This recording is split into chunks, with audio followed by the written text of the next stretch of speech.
Poverty is a devil. Never, ever in your lifetime praise poverty. Never. Wealth and poverty are very powerful forces. They are forces that rule the world. Wealth defends the rich. In this world, the wealthy are few, the poor are in multitudes. Money is very powerful. You can be as prayerful as you want. If you are denied money, your influence will be limited. Somebody will take credit for what you work for if you are poor. I don't mind if you are poor, but don't praise it. Fight it, hate it, work against it, but don't accept it as your natural state. This is RichNation WBPT Podcast, the #1 podcast in the world. We introduce you to the people and ideas, and we bring people together. I'm going to talk about wealth and poverty. Wealth and poverty are very powerful forces. They are forces that rule the world. The world is ruled by these two forces, wealth and poverty. And they drive everything that happens in the world. Poverty is a very powerful force. People may not see it, but a lot of people's profession is based on poverty. Without poverty, they will have no job. For those people, it is important that poverty continues. A lot of the work the United Nations does is based on poverty. And for the UN to survive, people must be poor. Proverbs chapter 10, verse 15, the rich man's wealth is his strong city, but the destruction of the poor is their poverty. It's a very powerful phrase. The rich man's wealth is his strong city, but the destruction of the poor is their poverty. So that clearly tells you that poverty is a destroyer. It is that which destroys the poor. And it beats my imagination why anybody will embrace a destroyer as a friend, or anybody will preach that a destroyer is good for you, because the destruction of the poor man. Cars. Wealth does not include things like cars or household items like televisions, fridges, furniture, because they are not readily converted into cash and lose value with time. So when you go to buy a brand new car, the moment you drive the car from the lot, it loses about 20% of its value just by driving it out. That means that if you bought a car, drove it out, returned it the next day, the price of your car will be discounted. So the car hasn't given you money, it has actually cost you money. It's interesting that people see possessions of things like cars as manifestation of wealth. So sometimes when you see people showing off their wealth and they say,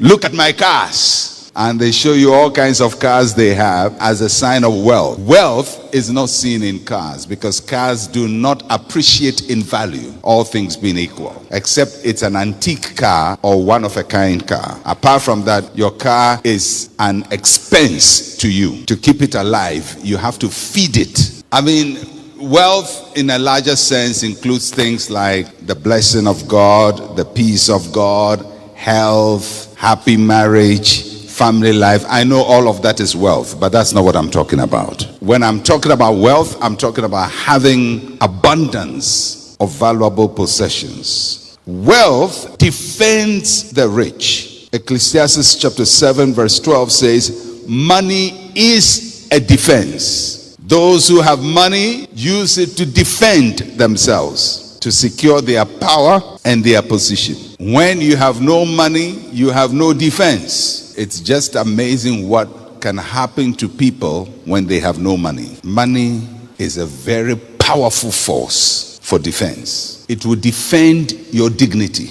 And when you don't have it, you may lose your dignity. Never, ever in your lifetime praise poverty. Never. So what is poverty? Poverty is a lack of material resources or money. Poverty can either be absolute or relative. Absolute poverty is when you don't have enough to take care of basic needs of life. Relative poverty is when you have met basic necessities but wish for better. So relative poverty is when you want something but you can't buy it. When you want something you can't buy it, you are relatively poor. In other words, you go to a shop, you see a shoe, it will look good on your feet. You want to buy it. Everything in you says this shoe is yours. But you look at it, you turn the backside of the under of the shoe, you see the price, and you quietly put it back. That is called relative poverty. So relative poverty is when you desire something which is good for you, and it may not be something extraordinary, but it's good. Maybe you want a second pair of shoes, you want a better trouser, you want a better bed, you want a better car, but you cannot buy it. You are not absolutely poor, but relatively poor.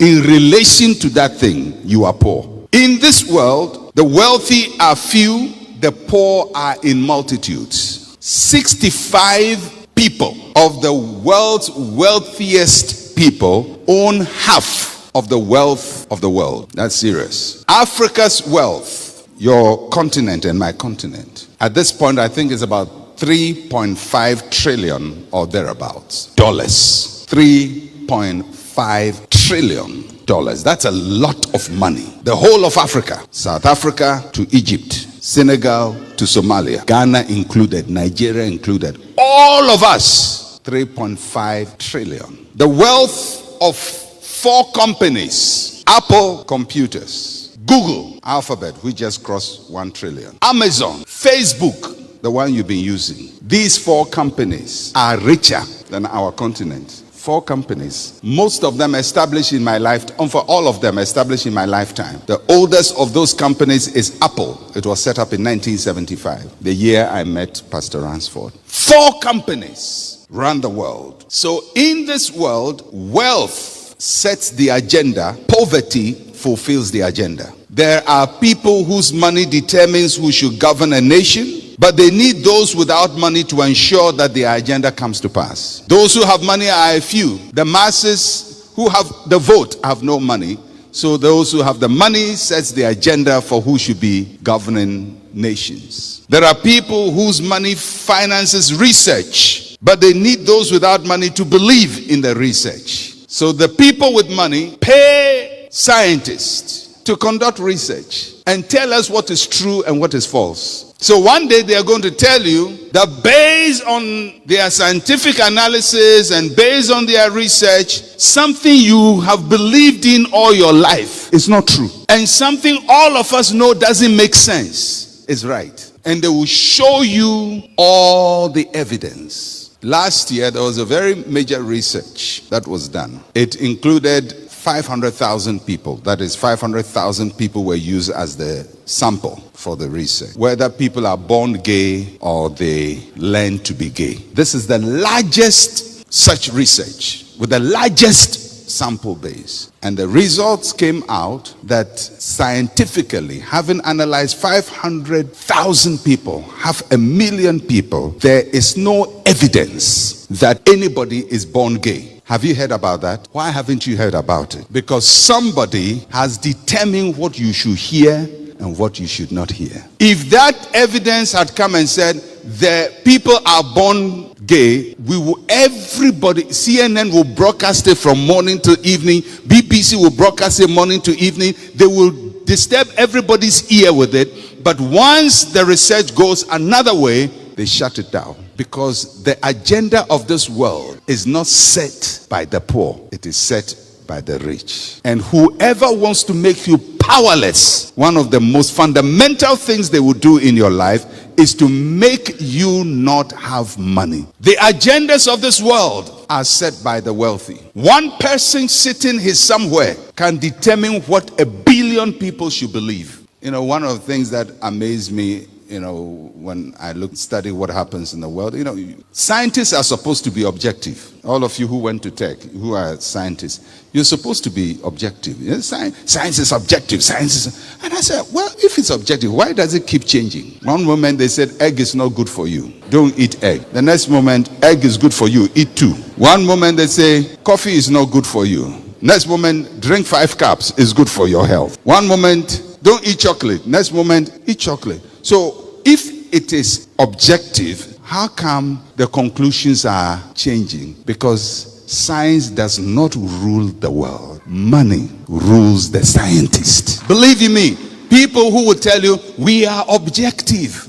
As far as we see the truth as it is. I'm telling you, they don't. They say it according to who is paying what they are saying. And that is one of the big challenges for us as Africans. Because people set the agenda for us and we follow. Since I became aware as an adult, I have seen African countries go under IMF programs, World Bank program, structural adjustment, accelerated structural adjustment, economic recovery, HIPIC. I mean, we've gone through over and over and over and over and over and over, and I've never seen one African country come out of poverty, in spite of all the monies that have been poured into our countries. So do you think if they wanted you to come out of poverty, they couldn't have done it? How can you give people billions of dollars and it doesn't change anything? Because the people giving you their money, it is in their interest that you remain poor. Money is very powerful. You may say, well, Pastor, money is powerful. Money led Delilah to deceive Samson. She wasn't a bad girl. She was a nice girl. Samson just fell in love with a nice, good girl called Delilah. If you read the passage, it tells you it is after he fell in love with her that she was weaponized with money. It wasn't as if they gave her money to say, go and tempt Samson. No, Samson fell in love with a nice, good girl called Delilah. But Delilah was a poor, nice, good girl. And the Philistines came to Sister Delilah and say, we can solve your university education problems. We can solve your mother's financial problems. We can solve your father's financial problems. All we want is ask this man one question and get the answer for us. How did they get a nice girl who has fallen in love with a nice, handsome, macho man to betray him? Money. Money secured the betrayal of Jesus. We can bring the devil in, but whatever it is, it was money. Judas went to the chief priest and says, how much will this information fetch me? And they told him the price, and the price was right. And he betrayed Jesus. You say, Pastor, I'll never do that. You sure? You'll be amazed what money will make you do. You'll be amazed. I'm telling you, you'll be shocked yourself. That's why when after Judas did that, he went to kill himself. He was shocked. Me? Do that? He did it. Oh yeah, people have done things they never thought they have done. Christians have done things they never thought they would do. Married women have done stuff they never thought they would do. Money changed the story of the resurrection. When Jesus Christ rose from the dead, Matthew chapter 28 verse 11 to 15, the guards changed the story. The Bible says, while they were going, behold, some of the guard came into the city and reported to the chief priests all that had happened. And when they had assembled with the elders, they consulted together and gave a large sum of money to the soldiers, saying, tell them his disciples came at night and stole him away while we slept. And if this comes to the governor's ears, we will appease him and make you secure. So they took the money and did as they were instructed. And this saying is commonly reported among the Jews until this day. Do you know why it is difficult for us to preach the resurrection? It's so difficult. Nobody can believe Jesus rose from the dead. How can a man die? But the guards who were there saw it. The disciples saw it and said he had risen. The guards saw it and went to tell the chief priest he has risen. Believe you me, between the disciples and the guards, the one whose testimony was most authentic was the guard, because he has no direct interest in the resurrection of Jesus. And if they had come to say, yes, we saw it, he rose from the dead, the resurrection would never have been a contested fact. But they saw it and they were incentivized to change the story. And now you and I have to spend ages learning Christian apologetics and learning hermeneutics and learning all these theories and trying to prove the resurrection of Jesus. But the guys who saw it were given money. So if money was made to change the story of the resurrection, money has to be used to affirm the story of the resurrection. You can be as prayerful as you want. If you are denied money, your influence will be limited. But the church cannot become rich institutionally without its members individually becoming rich. Because the church is not a business, and the church does not generate wealth. It is the members who go to make money, and because of their love for the work of God, give part of their money to the church. So if anybody is going to stop the church from making money, they are going to make the church feel bad teaching people how to make money, so that their people will be great prayer warriors, mighty prayer warriors, who know how to fast for 40 days, but are abjectly poor. And so far as you maintain your extreme prayer posture and combine it with your poverty, the world will love you. I'm telling you. Ecclesiastes chapter 9 verse 13 to 17. This wisdom also I have seen under the sun, and it seemed great to me. In other words, this is great wisdom. There was a little city with few men in it, and a great king came against it, besieged it, built great snares around it.